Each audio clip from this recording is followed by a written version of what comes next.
प्रणाम, नमस्कार। बहुत स्वागत है आपका उस कार्यक्रम में जिसका नाम है हे प्रभु आनंददाता। और अब जबकि गुरु पूर्णिमा के अद्भुत और पावन पर्व की तैयारियां पूरे देश में, बल्कि मैं कहूँगा सनातन परंपरा के जो भी अनुयायी पूरी दुनिया में, और गुरु की इम्पोर्टेंस, गुरु की महत्ता से कौन अपरिचित है। लेकिन भारतीय परंपरा में अगर आप गुरु को देखें तो अद्भुत स्थान है गुरु का।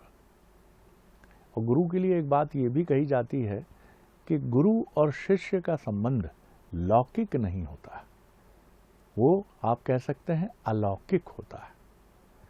अलौकिक यानी ये पूरी तरह से डिज़ाइन जो होता है ये उसी व्यवस्था से डिज़ाइन होता है, तय होता है, जिसको आप कहते हैं नियति, ईश्वर, जो भी नाम आप दे लीजिए।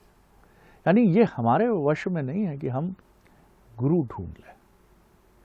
कहा यही जाता है सनातन परंपरा में कि गुरु शिष्य को ढूंढता है, क्योंकि शिष्य की पात्रता कई बार गुरु ही समझ पाता है, गुरु के अलावा कौन समझेगा। इसीलिए विवेकानंद परमहंस जी को कई बार सोचते थे कि कैसा अजीब पागल सा सन्यासी है मेरे पीछे। अरे नरेंद्र, मेरी तो युगों की अभीप्सा पूरी हो गई रे नरेंद्र, तू चल ना, तुझे संदेश खिलाता हूं ना नरेंद्र। और नरेंद्र को लगता था कि विज्ञान के अध्ययन करने वाले एक नौजवान को, 22-23 साल के, उसको लगता था कैसा अजीब सा अधखिचड़ी दाढ़ी वाला ये सन्यासी है। लेकिन जब गुरु से शिष्य मिला तो क्या वेवलेंथ क्रिएट होती है। वशिष्ठ जी से राम का संबंध, विश्वामित्र जी से राम का संबंध, सांदीपनी में कृष्ण जी का निखरना, ये अद्भुत परंपरा है। और गुरु से मिलने के बाद शिष्य का जो स्वरूप निखरता है, चाहे वो स्कूली और महाविद्यालयीन शिक्षा हो या फिर वो आध्यात्मिक शिक्षा हो, जहाँ कृष्ण अर्जुन को सिर्फ चुनते हैं। पूरी युद्ध भूमि में दोनों पक्षों में एक से एक विद्वान है, लेकिन कृष्ण ने चुना है और अर्जुन ने भी चुना है। अर्जुन से ज्यादा कृष्ण की महत्ता है, उन्होंने चुना है अर्जुन को। आज भारतीय संस्कृति में, सनातन परंपरा में गुरु शिष्य के इस अद्भुत अलौकिक स्वरूप पर हम बात करेंगे हमारे विद्वान वक्ता, भगवद गीता के अध्येता, मानस मर्मज्ञ प्रोफेसर डॉक्टर सुरेंद्र बिहारी गोस्वामी जी से। प्रणाम कर रहा हूँ गोस्वामी जी। और आज आपको प्रणाम एक गुरु के नाते भी। आपका स्नेह, आपकी अमृतवाणी इसी तरह हम सबको ज्ञानामृत पिलाती रहे। आज गुरु की इस अद्भुत महत्ता पर आपको हम सब बहुत रुचि से सुनना चाहेंगे। आज बंसल न्यूज़ के हे प्रभु आनंददाता के जितने भी हमारे कथा सुधार रस के रसिक श्रोता हैं, जो नियमित देख रहे हैं, जो कभी कभी देखते हैं, जो संयोगवश देख रहे हैं, उन सबको एक गुरु पूर्णिमा पर उनके जीवन की समग्र पूर्णता के लिए खूब खूब शुभकामनाएं। और यदि कहीं माता रानी का आशीर्वाद उपलब्ध हो जी, कि वो भी आप सबके जीवन में मिले। राधे रानी आपके संपूर्ण जीवन में आनंद भर दे। शरद जी, आप बहुत अच्छी व्याख्या कर रहे थे और उस व्याख्या में एक शब्द आपने जो पिरोया था वो था अलौकिक। अलौकिक, ये अलौकिक ही हमारे जीवन में रूप को स्वरूप प्रदान करता है। हम संसार में रूप के भंवर में उलझे हुए होते हैं, तो जब हम रूप के भंवर में उलझे हुए होते हैं तो उससे अपने स्वरूप को विस्मृत कर जाते हैं। ये गुरु कृपा ही है जो हमको रूप से स्वरूप की यात्रा करा देती है। और जैसे ही हम स्वरूप में स्थित हो जाते हैं तब हम पहुंचते हैं आनंद आश्रम में, जिसके परमाचार्य हैं सदगुरुदेव।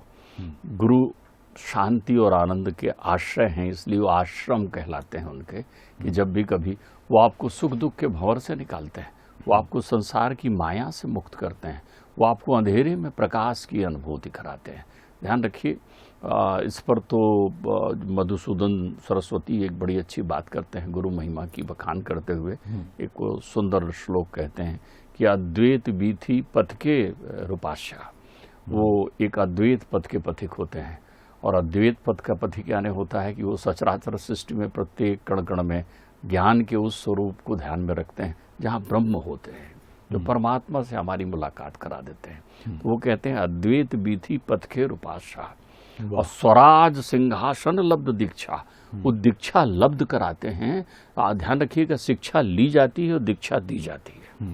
तो वो दीक्षा देते हैं स्वराज की प्राप्ति के लिए, जिसको स्वराट कहते हैं संस्कृत में, अर्थात आत्म प्रकाश की अनुभूति करने का एक रास्ता वो बनाते हैं। गुरु को आप एक ऐसे आश्रयदाता के रूप में भी समझ सकते हो, जो पहले अपनी उंगली पकड़ाते हैं और आपको अनुभूति नहीं होती और आपका ध्यान जाता है तो आप देखते हैं अब आप परमात्मा की उंगली पकड़ कर चल रहे हैं। तो वो अपनी उंगली पकड़ाकर आपको परमात्मा को सौंप देते हैं और वो परमात्मा की उस उंगली को पकड़ने का रास्ता बताते हैं हमारे जीवन में। श्रीमद् भागवत में एक बड़ा सुंदर वृतांत आता है। आज चूंकि गुरु पूर्णिमा है तो बहुत सारे लोग ये चिंतन करते होंगे कि गुरु पूर्णिमा है तो गुरु जी की है, गुरु पूर्णिमा है तो गुरु जी की है। ध्यान रखिएगा, चारों वेद को एक सारांश स्वरूप में हमारे सामने पठनीय बनाकर प्रस्तुत करने के लिए जिन ब्रह्म ने अवतरण लिया था उनका नाम था वेदव्यास। वंशपायन वेदव्यास थे। ध्यान रखिएगा, तो वेदव्यास जी जो है उनको बादरायण व्यास भी कहते हैं। क्यों? बाद शब्द का उपयोग होता है, बादरायण कहते हैं बेर के पेड़ फल को। वो केवल बेर खाकर ही तपस्या करते थे, इसलिए वो बादरायण व्यास कहलाए। उनकी वंश परंपरा बड़ी निराली है। ध्यान रखिएगा, ब्रह्मा के मानस पुत्र हुए वशिष्ठ जी, वशिष्ठ जी के पुत्र हुए शक्ति, शक्ति के पुत्र हुए पाराशर, और पाराशर के यहाँ जो है परमात्मा ने जो है वेदव्यास के रूप में अवतरण लिया था वेदों को प्रकट करने के लिए। तो सरस्वती नदी के तट पर जहाँ उनका आश्रम है वेदव्यास जी का, मुझे इस बात करते करते मैं इसलिए थोड़ा अटक गया एक पल के लिए कि मुझे व्यास नारायण के आश्रम के दर्शन हुआ है, क्योंकि इस शरीर को सौभाग्य मिला है कि उनकी उस कुटिया में भी मैं गया हूँ, जिसका स्वरूप ऐसा लगता है कि जैसे सारे वेद पुराण की छत बना करके आश्रम बना हुआ है। ये प्रकृति प्रदत्त बना हुआ है। सम्यक प्रास नाम है उनके आश्रम का। तो वहाँ वो रहते हैं, उनकी अर्धांगिनी का नाम बिटपा है। तो वहाँ वो जब उन्होंने जिस दिन परमात्मा ने जो है वेद को प्रकट करने के लिए अवतरण लिया था, उस दिन एक पूर्णता का प्रकाश हुआ था, इसलिए वो पूर्णिमा को आए और आज ही के दिन वेदव्यास जी का अवतरण हुआ था। इसलिए आज गुरु पूर्णिमा कहलाती है, क्योंकि वो ही जगत को ज्ञान का प्रकाश देने आए। दूसरा तथ्य समझिए, उनके अंतर्चित्त में असंतोष जागा। वो कल कल बहती हुई सरस्वती नदी के तट पर बैठे हुए हैं। सरस्वती को शापित कर दिया है कि तुम बहुत शोर करती हो, इसलिए तुम यहीं विलुप्त हो जाओ। तो सरस्वती शोर करते हुए वहीं विलुप्त है, असंतोष भाव से बैठे हैं। तब उनके पास देवर्षि नारद आते हैं और उनसे पूछते हैं कि हे परमात्मा, ये आपके चेहरे पर ऐसी उदासी क्यों है? तब वो कहते हैं कि मैंने एक वेद को 4 भागों में बांट दिया, मैंने जो है वो 6 शास्त्रों की रचना कर दी, मैंने ब्रह्मसूत्र भाष्य प्रकट कर दिया, मैंने जो है खट्शस्त्राण लिखने के पश्चात जो है 18 पुराण भी लिख दिए हैं, लेकिन तब भी मेरे मन में तृप्ति नहीं है। ऐसा क्यों है? तब नारद जी कहते हैं, व्यंजन बहुत बनाया लेकिन उसमें मिठास नहीं है, कहीं नमक डालना भूल गए हैं आपने माधुर्य और प्रेम को प्रकट नहीं किया है। कलिकाल में लोगों के चित्त में जब सुख दुख के भावर उत्पन्न होंगे तब वो सदगुरु कहाँ से मार्गदर्शन लेंगे? आप ऐसी प्रक्रिया को प्रकट करिए जिससे लोगों की व्यथा दूर हो, वो कथा के रूप में हो। तब उन्हें 4 श्लोकों में नारद जी ने श्रीमद् भागवत का उपदेश दिया था। वो उपदेश जो ब्रह्मा जी से सुना था, ब्रह्मा जी ने उसे भगवान श्रीमन नारायण के मुखारबिंद से सुना था। उस 4 श्लोक से 18,000 श्लोक बनाकर आज ही के दिन उन्होंने श्रीमद् भागवत को पूर्ण किया था, जिसकी कथा प्रत्येक घरों में विद्यमान होती है। अब आप एक बात समझ लीजिए, गुरु काम के लिए नहीं है, राम के लिए है। आपने एक शब्द बहुत अच्छी बात कही है कि गुरु से अलौकिक यानी पारलौकिक रिश्ता होता है। वो परा प्रकृति से हमको जोड़ते हैं, वो ब्रह्मानुभूति हमको कराते हैं, वो अपने ज्ञान खड़क से जो है माया के बंधन को काटते हैं और हमें जागृत करते हैं। तो जहाँ पर आपकी तमाम विषयों की प्रतिपूर्ति के उद्देश्य से यदि आप गुरु के पास जाते हैं तो आपका हृदय शुष्क होता है, क्योंकि आप स्वार्थी होते हैं। आप एक ऐसे चमत्कार को ढूंढ रहे होते हैं, आप एक ऐसे उपवास को ढूंढ रहे होते हैं, आप एक ऐसे गंडा ताबीज को ढूंढ रहे होते हैं, आप एक ऐसे शॉर्टकट रास्ते को ढूंढ रहे होते हैं जिसके माध्यम से संसार में आपको भोग की प्राप्ति हो जाए। ये भोग ही रोग है, भव रोग से मुक्त करता है गुरु। जो संसार के भवरोग हैं वो आपको उससे छुड़ाता है, उन विषयों में बंधने नहीं देता। ध्यान रखिएगा, गुरु के 3 भाग हैं। एक गुरु जिससे हमें अपने जीवन में शिक्षा मिलती है, उसे हम गुरुदेव कहते हैं।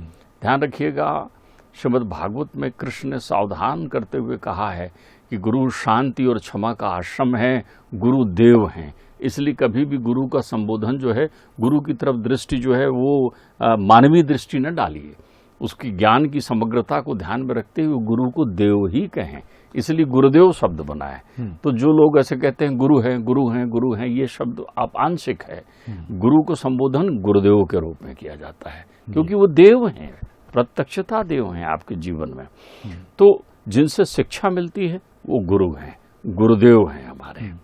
जिनसे दीक्षा मिलती है, एक दिन ऐसा होता है कि आपके हृदय में एक कंपन होता है, आप रोमांचित हो जाते हैं, आपकी आंखों से अश्रुधारा प्रवाहित हो जाती है, उनके स्मरण मात्र से आप रोमांचित हो जाते हैं, उनकी कृपा का चिंतन करते हुए आप अनवरत हो जाते हैं। ध्यान रखिएगा, सूर्यवंश में बड़े प्रतापी राजा हुए हैं सगर। सगर के 60,000 पुत्रों को कपिल मुनि ने शापित कर दिया था, तो वो उनके लिए ही गंगा लेकर आए थे, भगीरथी। तो राजा सगर के पुत्र हुए असमंजस, असमंजस के पुत्र हुए अंशुमान। अब ध्यान रखिएगा, ब्रह्मा जी ने अपने प्रिय पुत्र वशिष्ठ को आदेश दिया कि तुम ये सूर्यवंश में जाओ बेटे, यहाँ परमात्मा आएंगे, इनकी पुरोहिती करो। उन्होंने कहा पुरोहिती क्षुद्र कर्म है गुरुदेव, पिताश्री मैं कैसे जाऊं? उन्होंने कहा नहीं, इसी वंश में भगवान मिलेंगे तुम्हें। तो वशिष्ठ जी भी लंबी साधना लेकर आए हुए हैं, ब्रह्मा जी के पुत्र हैं, मानस पुत्र हैं, और वो उस वंश की पुरोहिती कर रहे हैं। तो जब असमंजस और अंशुमान हो जाते हैं, वो भी नहीं ला पाते गंगा को, तब उनके यहाँ एक बड़े प्रतापी पुत्र होते हैं दिलीप। अब देखिए, यहाँ एक बहुत गूढ़ घटना है, पुराण विदित और वेद विदित। ये हमारे श्रोताओं को ध्यान रखना चाहिए। गुरु की क्षमता क्या होती है, गुरु का स्वरूप क्या होता है, इसे ध्यान रखना चाहिए। तो आप देखिए कि दिलीप का जब विवाह हो रहा होता है और 6 फेरे वो पूरे कर रहे होते हैं, तो उन्हें चारों तरफ अंधेरा दिखाई पड़ता है और एक काला मनुष्य दिखाई पड़ता है। वो रुक जाते हैं, अपने गुरु को आवाज लगाते हैं, गुरुदेव आपने जो वर्णन दिया था उस वर्णन के हिसाब से मुझे काल के दर्शन हो रहे हैं, काल खड़ा हुआ है सामने पास लिए हुए मेरे लिए। तो वशिष्ठ जी वहां स्तंभित कर देते हैं अपनी शक्ति से, काल को स्तंभित कर देते हैं, समय को स्तंभित कर देते हैं, और ध्यान योग से ब्रह्मा के पास पहुंचते हैं। और वहां पहुंचकर बोलते हैं, हे पिताश्री आपने कहा था कि इस कुल में परमात्मा आएंगे, लेकिन जब कुल ही नहीं रहेगा तो परमात्मा कहाँ आएंगे? वो तो मृत्यु खड़ी उनके द्वार पर। ब्रह्मा जी धर्मराज के पास पहुंचते हैं, धर्मराज चित्रगुप्त को बुलाते हैं। चित्रगुप्त कहते हैं, हाँ दिलीप की भाग्य में लिखा है कि विवाह के 7वें फेरे लेते ही इसकी मृत्यु हो जाएगी। अब बोलते हैं अब ये क्या करें? तो सब लोग विष्णु जी के पास पहुंचते हैं। विष्णु जी कहते हैं, देवाधिदेव आदि गुरु शिव जी के पास चलो। ध्यान रखिएगा, सबके गुरु शिव हैं, आदि गुरु हैं, इसलिए तो आप आदि शंकराचार्य शब्द का उपयोग करते हैं और उनके लिए जगत गुरु शब्द का उपयोग करते हैं। तो सबके गुरु हैं, वो ब्रह्म है, वो साक्षात। तो वो उनके पास पहुंचते हैं, वो कहते हैं भाई अब ये ब्रह्मा की लेखनी कौन काटे? तो शिव जी कहते हैं, वशिष्ठ जी ये लेखनी रखी हुई है, आप वहां काटकर इसकी उम्र लिख दीजिए। बोले मैं लिख दूं? बोले क्यों नहीं, गुरुर ब्रह्मा गुरुर विष्णु गुरुर देवो महेश्वरा और गुरुर साक्षात परब्रह्म तस्मै श्री गुरुवे नमः। भावहि मेट सकहि त्रिपुरारी। गुरु जो है उस त्रिपुरारी की तरह है, उस शिव स्वरूप का है, उस नारायण स्वरूप के हैं। ध्यान रखिएगा, गुरु की दृष्टि अद्वैत है। यहाँ कृष्ण भी पढ़ते हैं तो साथ में सुदामा भी वहीं पढ़ते हैं, भेद नहीं है। गुरु सहज गृहस्थ भी हो सकते हैं, सन्यासी भी हो सकते हैं, वीतरागी भी हो सकते हैं। गुरु आपके परिवार में आपके परिवार के लौकिक सदस्य ना होते हुए भी पारलौकिक सत्ता में स्थापित होते हैं। गुरु आते हैं आपकी विभिन्न समस्याओं के समाधान के लिए। गुरु आपको विषय विष को पीने की कला सिखाते हैं। गुरु बताते हैं कि संसार में ये नाना प्रकार के भोग जो हैं प्रयोग के लिए हैं, और वो उनके उपयोग की विधा तुम्हें सिखाते हैं कि कैसे तुम जो है अति सर्वत्र वर्जित करते हुए इस संसार में रहते हुए, इस गृहस्थ जीवन में रहते हुए, गुरु सहजता से आपके विषय का हरण कर लेते हैं, बड़ी सहजता से अभ्यास कराते कराते। लेकिन श्रेष्ठतम गुरु आपको परमात्मा की कृपा से प्राप्त होते हैं। जब परमात्मा की प्रेरणा होती है, वो बहुत भाग्यशाली हैं जिनके गुरु हैं। हमारे यहाँ तो ये जिनसे दीक्षा लेते हैं, ये हो गए हमारे सदगुरु। अब उनसे दीक्षा प्राप्त की, ये कहीं भी मेरे जीवन में मुझे आत्मानंद की अनुभूति हुई और मुझे पिता में दिव्य गुरुदेव के दर्शन हुए, तो मैंने अपने पिता से दीक्षा प्राप्त की और मेरे पिता ही मेरे सदगुरु हो गए। तो आपके जीवन में कोई भी सदगुरु हो सकता है, लेकिन ध्यान रखिए, गुरु वो है जो सहजता से आपको मिले। हम सब म्रियमाणस्य हैं।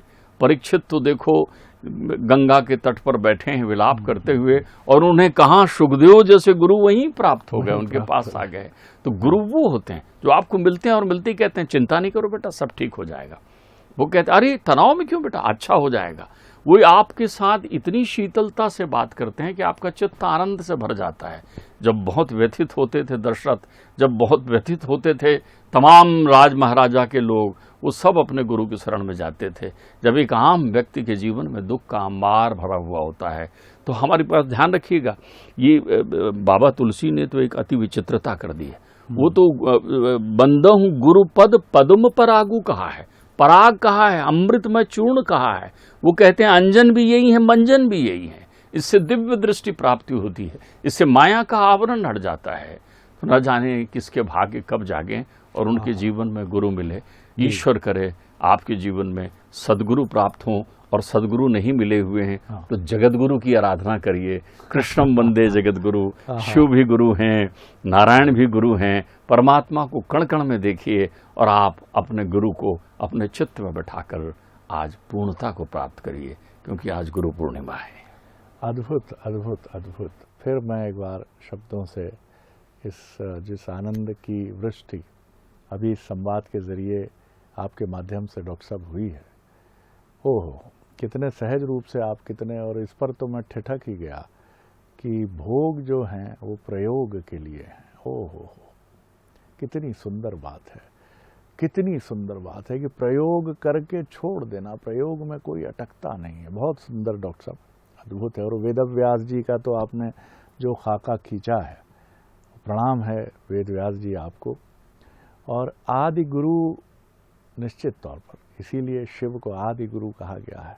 बहुत सी बातें आज समझने को मिली हैं, किस तरह सनातन परंपरा के दृष्टांत जो हमारी गहरी जड़ों से आते हैं, वो हमें कितना कितना मार्गदर्शन हमारा करते हैं। तो शिष्य में तो ये सामर्थ्य नहीं है, गुरु उसको ढूंढ लेता है, और एक तरह से गुरु उसके शरीर पर, उसकी आत्मा पर एक बहुत मार्गदर्शक कंदील बन जाता है, एक प्रकाश का पुंज बन जाता है, जो उसको उस मुक्ति मार्ग पर ईश्वर के समक्ष ले जाकर खड़ा कर देता है, जहाँ जाना हम सब की इच्छा अभीप्सा तो है, लेकिन कोई रास्ता ही नहीं दिखता है। जब मैं डॉक्टर साहब के साथ बैठता हूँ तो मुझे ऐसा लगता है कि मुझे कोई खींच कर ले गया है उसी युग में, जहाँ कदम्ब के बड़े बड़े वृक्ष हैं, अदृश्य सरस्वती तब दृश्यमान हैं, वो कल कल कह बहती हुई बह रही हैं, यमुना का तट है, कहीं सुरीली मुरली बज रही है, और उसी में एक गुरु इन्हीं के सदृश्य बैठकर मुझ जैसे मूढ़ को, शठ को बता रहा है कि कहाँ उलझे हो, कहाँ भटक रहे हो, समझो तो, अपने भीतर झांको तो अपने भीतर भी हम झांकें, और एक समर्थ गुरु का भाव कि वो मिले हमें। क्योंकि जैसे ईश्वर मिलने का गुरु गोविंद दोऊ खड़े काके लागू पाए, बलिहारी गुरु आपकी गोविंद दियो पता। गोविंद को समझना गुरु के बिना संभव नहीं है। इस कार्यक्रम के जरिए भी हम बहुत गिलहरी जैसा एक प्रयास हमारा रहता है कि हम रेत के कण की तरह एक आपके सामने रखें, और हमारे विद्वान वक्ता इसको बिल्कुल डूब कर, टूट कर वो बताते हैं। और कितनी अद्भुत बात है कि उनके पिता स्वयं उनके गुरु रहे हैं, बहुत ही अद्भुत संत रहे हैं उनके पिता। बहुत प्रणाम करता हूं डॉक्टर साहब। फिर शब्दों से मैं अपने को बहुत अक्षम महसूस कर रहा हूं इस आज के वार्तालाप को लेकर। अगली बार फिर मिलेंगे आपके साथ एक नया विषय लेकर।